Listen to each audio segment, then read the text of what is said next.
प्रश्नावली 10.3 का दूसरा प्रश्न है, एक समद्विबाहु त्रिभुज की रचना कीजिए जिसकी प्रत्येक समान भुजा की लंबाई 6.5 सेंटीमीटर हो और उनके बीच का कोण 110 अंश का हो। तो हमको एक समद्विबाहु त्रिभुज बनाना है। तो यानी कि समद्विबाहु त्रिभुज किसे कहते हैं? ऐसा त्रिभुज जिसकी दो भुजाएं क्या होती हैं? बराबर होती हैं। तो सबसे पहले हमने आपको बताया क्या करते हैं, एक रफ आकृति बना लेते हैं और उस रफ आकृति का अनुसरण हम करेंगे। फिर एक लाइन ये है और एक लाइन आपकी ये हो गई, ये दोनों बराबर हैं और ये हो गया एक त्रिभुज। ठीक है, तो हमको एक समद्विबाहु त्रिभुज बनाना है। ये लाइन और ये दोनों 6.5 सेंटीमीटर लंबे हैं और इन दोनों के बीच का जो ये कोण होगा ये बनाना है हमको 110 अंश का। ठीक है, तो हम शुरुआत करते हैं। देखो सबसे पहले हम क्या करते हैं, एक स्केल की सहायता से 6.5 सेंटीमीटर लंबी एक रेखा खींचते हैं।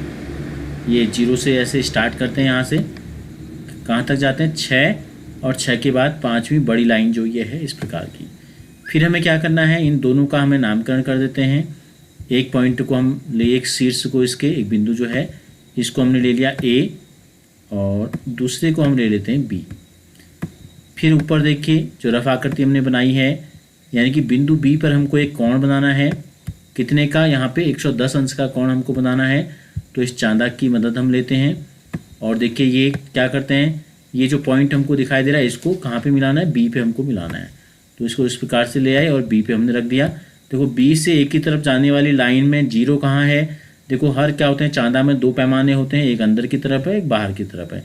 अंदर वाला 0 यहाँ से शुरू हो रहा है और यहाँ से बढ़ते हुए आगे जाते हुए यहाँ पहुँच रहा है 180 में, और बाहर वाला 0 यहाँ से शुरू होके कहाँ तक आ रहा है? ये आ रहा है 180 में यहाँ तक। तो हमको B से A की तरफ जो 0 है देखो बाहर की तरफ है, तो बाहर की तरफ हमको जाना है 110 में। कहाँ पर 110? ये 110 है, यहाँ पे आपको निशान लगा देना है 110 का। अब चांदा को हटा लेते हैं। चांदा को हटाने के बाद हमको क्या करना है, हमको इस लाइन की मदद से एक लाइन खींचनी है 110 अंश का कोण बनाते हुए। तो डायरेक्शन हमको पता चल गया, इस बिंदु को हमको मिलाना है। एक लंबी लाइन हम इस प्रकार से खींच लेते हैं 110 अंश का कोण बनाते हुए। ठीक है, तो ये कितने अंश का कोण हमने बना दिया? यहाँ पे ये हमने बना दिया आपका 110 अंश का कोण। तो इसको यहाँ लिख लेते हैं। A से B की जो लंबाई थी कितनी थी? A से B की जो लंबाई थी ये थी आपकी 6.5 सेंटीमीटर। तो यहाँ पे लिख देते हैं 6.5।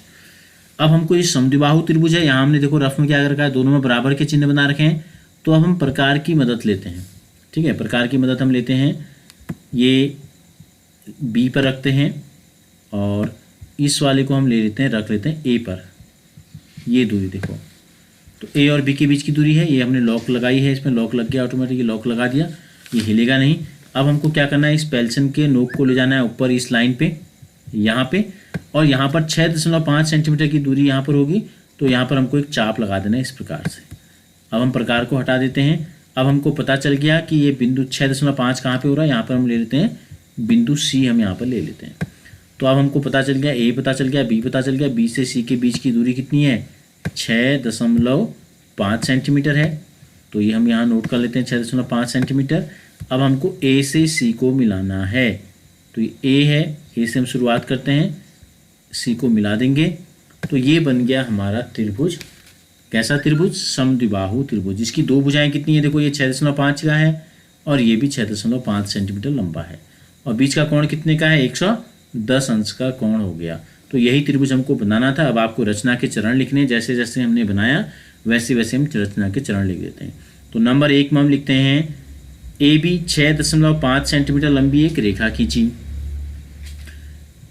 बिंदु B पर 110 अंश का कोण बनाते हुए एक लाइन खींची। फिर नंबर 3 में इस लाइन पे 6.5 सेंटीमीटर की दूरी पर एक बिंदु C लिया, फिर A से C को मिला दिया। तो इस प्रकार त्रिभुज ABC एक अभीष्ट त्रिभुज है।